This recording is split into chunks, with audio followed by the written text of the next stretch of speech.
आप सभी को जय मसीह की। आज परमेश्वर के वचन में आप सभी का स्वागत है।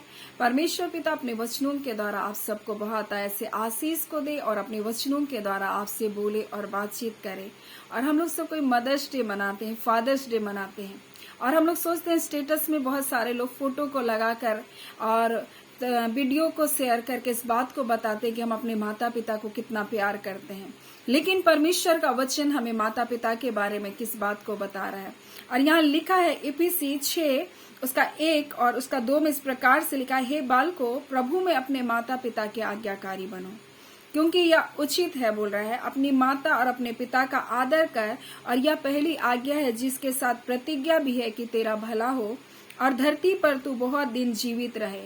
और परमेश्वर का वचन माता पिता के आदर के साथ हमें आशीष को भी देता है, हमारे जीवन में भलाइयों को भी लेकर आता है, हमें दीर्घायु से भी तृप्त करता है। इसलिए निर्गमन उसका 21 उसका 15 में लिखा है, जो अपने माता पिता को मारता पीटता है, बोलता है वो निश्चय मर जाएगा, बोलता है। फिर वो बोलता है जो अपने माता पिता को श्राप देता है, कोसता है, वो निश्चय मर जाएगा, बोलता है। और जो लोग मूर्ख हैं वही अपने माता को क्या करते हैं, तुच्छ जानते हैं, अपने माता को क्या करते हैं, निकृष्ट जानते हैं, मेरी माँ कुछ भी नहीं जानती। लेकिन परमेश्वर का वचन इस प्रकार से कहता है, नीति वचन 23 उसका 22 में, अपने जन्माने वाली की तू सुनना, बोल रहा है। और जब तेरी माता बुढ़िया हो जाए तो बोलता है उसे तुच्छ ना जानना। लेकिन जब माता पिता बूढ़ा बुजुर्ग हो जाते हैं तो हम उसको क्या करते हैं, तुच्छ जानते हैं, हम उसकी बातों को नहीं सुनते। लेकिन वो अपने जीवन में क्या करते हैं, वो बहुत सारे अनुभव से होकर के गुजरते हैं। इसलिए जब वो अपने बच्चों को शिक्षा को देते हैं तो उस शिक्षा को हम लोग को सुनना चाहिए, उनको स्वीकार करना चाहिए,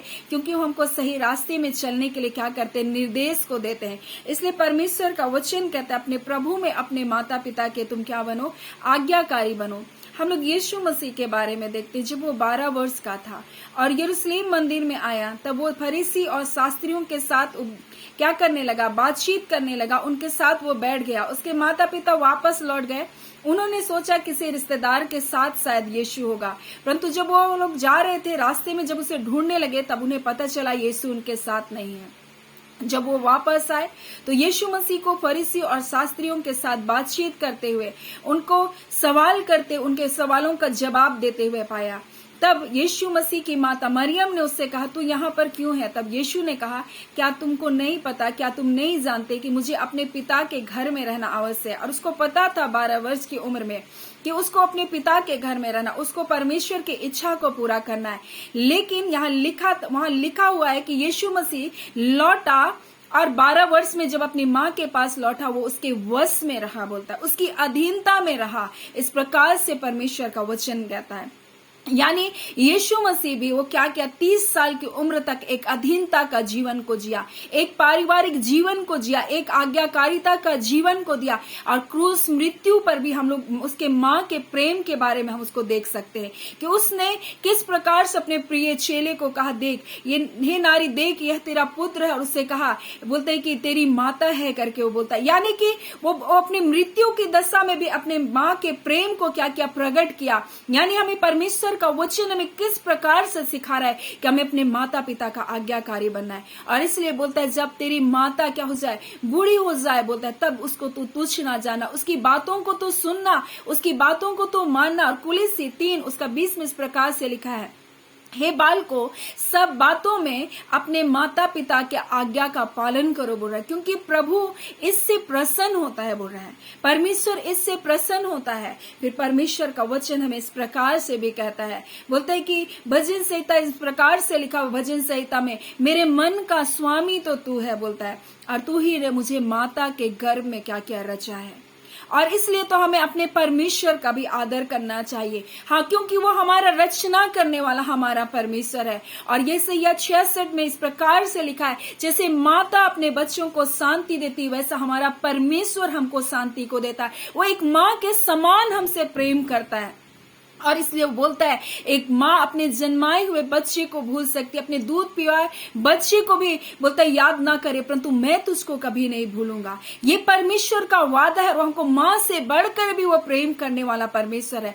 तो हमें अपने माता पिता का हमको आदर करना चाहिए, अपने रचनाकर अपने परमेश्वर का हमको आदर करना चाहिए, हमको उसकी सुनना चाहिए, हमको उसकी मानना चाहिए। इसलिए परमेश्वर का वचन कहता है, तेरे जन्माने वाले की तू क्या करना, सुनना बोल रहा है। यानी परमेश्वर ने हमको रचा, हमको बनाया, हमको उसके सुनना, अपने माता पिता की हमको सुनना, हमको उसके अधीनता में जीना। परंतु आज बच्चे अपने माता पिता का आदर नहीं कर रहे, इसलिए वो अपने जीवन में क्या कर रहे हैं, सफल नहीं हो रहे। अपने जीवन में वो क्या कर रहे हैं, फेलियर को पा रहे। वो सोच रहे मैं क्यों फेल हो जा रहा हूं, मैं मेहनत तो कर रहा हूं, मैं क्यों फेल हो रहा।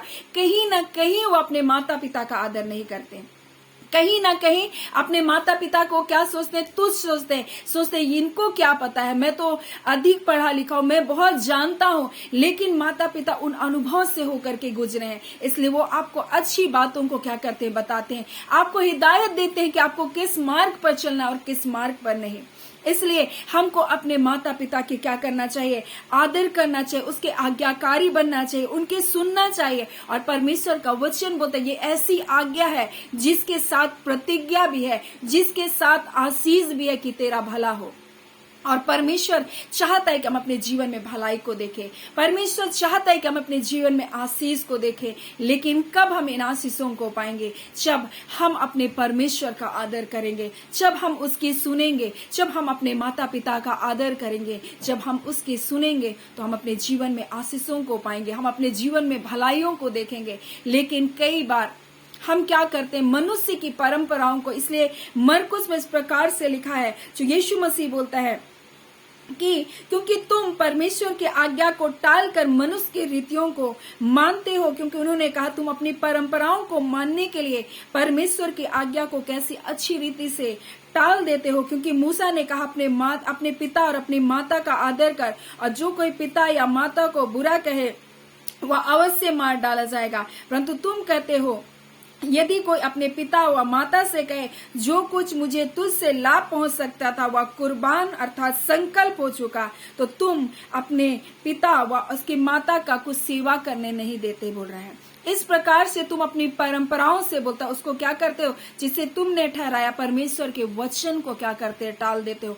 और ऐसे ऐसे बहुत से काम तुम करते हो, बोल रहे हैं। और कई बार हम क्या करते हैं, अपने माता पिता की सेवा को नहीं करते, उनकी हम देखभाल नहीं करते जब उनको हमारी जरूरत होती है, जब उनको हमारी आवश्यकता होती है। हम पूरे लाभ को उससे ले लेते हैं पूरे जीवन भर, परंतु जब हमारी बारी उनकी सेवा करने की आती है तो हम क्या करते हैं, नहीं मुझको ये काम करना है, मैं वो काम करना है करके हम उनको क्या करते हैं, टाल देते हैं। और कई बार हम अपने माता पिता को तुच्छ जानते हैं और सोचते हैं ये तो बहुत बात को बोलते हैं, बहुत बार ये कुड़ करते, ये चिड़चिड़ करते, हमको इनकी नहीं सुननी चाहिए। लेकिन परमेश्वर का वचन हमसे कह रहा है जब तेरी माता बूढ़ी हो जाएगी तब उसको तू तुच्छ ना जानना, बोल रहा है। अपने पिता अपनी माता की सुनना, बोल रहा है। और परमेश्वर का वचन कह रहा है ऐसा करने से तेरा भला होगा, बोल रहा है। और बोलता है पृथ्वी पर तेरा जीवन क्या होगा, अधिक होगा। और परमेश्वर इसके साथ हमको आशीष को भी दिया। सो हम अपने जीवन में आशीषों को ना खोएं जो परमेश्वर हमको देना चाहता है। और कई बार हमारे जीवन में आशीष को पाने के लिए क्या करता है, रुकावट को ये पैदा करता है जब हम अपने माता पिता की देखभाल नहीं करते। सो आज परमेश्वर अपने वचनों के द्वारा हम सबको बहुत ऐसे आशीष को दे। आमीन। आइए हम प्रार्थना करेंगे। धन्यवाद देते हैं जीवते सच्चे सामर्थ्य पिता परमेश्वर, प्रभु यीशु के नाम से पिता हम आपके निकटता आपकी हुजूरी में आते हैं पिता। हाँ खुदावन परमेश्वर, आज के सुंदर समय के लिए आपकी दया, आपका अनुग्रह, आपके प्रेम, आपके प्रताप, आपकी सच्चाई के लिए खुदावन परमेश्वर आपका धन्यवाद देते हैं। खुदावन आपका वचन सत्य है प्रभु, जो हमारी आड़ और ढाल है खुदावन प्रभु, जो इस शत्रु के जलते हुए तीरों से हमें बचाता है खुदावन प्रभु जी। हाँ खुदावन परमेश्वर, और आपने अपने वचन के द्वारा हमें सिखाया परमेश्वर पिता कि पिता अपने माता पिता का उनको आदर करना है प्रभु, जब उनकी सुनना है खुदा प्रभु, उनकी मानना है। और उसी प्रकार से पिता आपने हमें माता के गर्भ में रचा और बनाया है खुदा प्रभु, हमें आपकी बातों को सुनना है परमेश्वर, आपकी बातों को मानना है खुदा प्रभु जी। ऐसा अनुग्रह ऐसी दया को दीजिए खुदा प्रभु कि आपके लोग वचन को सुनने वाले नहीं परंतु वचन के अनुसार चलने वाले बन जाए खुदा प्रभु, और आपकी इच्छा को प्रभु जी पूरा करने वाले हो सके, जैसे यीशु मसीह ने भी एक उम्र तक खुदान प्रभु जी उसने अपने माता हाँ पिता अपने परिवार की देखभाल को किया प्रभु जी। एक समय तक प्रभु जी हाँ पिता जबकि उसको पता था कि वो उसे पिता की महिमा करने के लिए, पिता के लिए इच्छा को पूरा करने के लिए पृथ्वी में आया, परंतु फिर भी प्रभु जी उसने परमेश्वर पिता अपने माता अपने पिता की अधीनता को स्वीकार किया। वैसे खुदान परमेश्वर आपके बच्चे खुदावन परमेश्वर पिता आपके वचन को परमेश्वर पूरा करने के लिए विश्वास योग्य बन जाए। खुदावन एक एक को अपने वचन के द्वारा आशीषित कीजिए, जय और छुटकारे को दीजिए खुदान परमेश्वर, और इन वचन की हर एक आशीष यीशु के नाम से आपके बच्चों के जिंदगी में आने पाए। खुदावन परमेश्वर प्रार्थना करते प्रभु जी आपके वचन को पालन करने के लिए प्रभु जी आप इनको परमेश्वर प्रभु जी सामर्थ को दीजिए प्रभु जी। खुदावन अपने पवित्र आत्मा के द्वारा इनकी मदद को कीजिए प्रभु। हाँ खुदान परमेश्वर कई बार प्रभु जी ऐसी परिस्थितियां हो जाती है खुदान जहाँ अपने माता पिता की देखभाल नहीं कर सकते, ऐसे समय में आप बुद्धि ज्ञान दीजिए प्रभु जी कि दूर रहकर भी अपने माता पिता के लिए प्रभु जी वो सारी बातों को प्रबंध कर सके प्रभु और उनकी उचित देखभाल हो सके। खुदान प्रभु जी आप ऐसे अनुग्रह ऐसी दया को कीजिए खुदान प्रभु जी, हर एक को आपके हाथों में सौंपते खुदान प्रभु जी।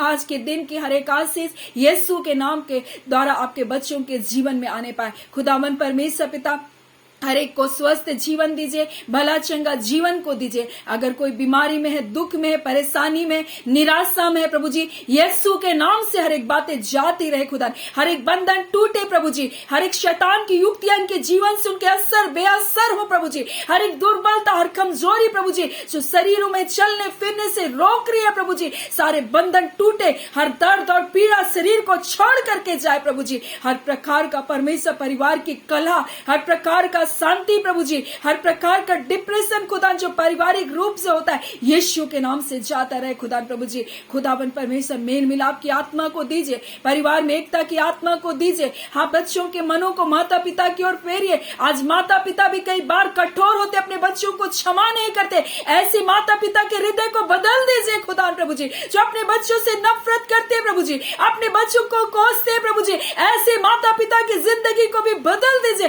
क्योंकि आपका वचन कहता है हे लड़के वालों अपने बच्चों को रीस ना दिलाओ। हाँ पिता ये जो अपने बच्चों को रीस दिलाते हैं ऐसे माता पिता इनकी जिंदगियों को भी आप बदल दीजिए खुदा प्रभु, इनके जीवन में भी होकर कार्य कीजिए पिता। परिवार में शांति को दीजिए, मेल मिलाप को दीजिए खुदा प्रभु जी। ये परिवार आपके प्रेम में बढ़ता जाए प्रभु जी। एक एक जो परमेश्वर चैनल से जुड़ते हैं प्रत्येक के परिवार को आशीषित करते, ब्लेस करते, मेल मिलाप की आत्मा कार्य करे, हर प्रकार का कलह का आत्मा परिवारों से दूर होने पाए, पति पत्नी में एकता हो, बच्चे माता पिता में एकता हो प्रभु जी। हाँ खुदावन परमेश्वर पिता और आपके नाम की महिमा होने पाए। प्रार्थना हम यीशु के नाम से मांगते खुदावन परमेश्वर, आप पिता दया से सुने, अनुग्रह से ग्रहण कर लीजिएगा। आमीन। परमेश्वर पिता आप सबको बहुत ऐसी आशीष को दें। आमीन।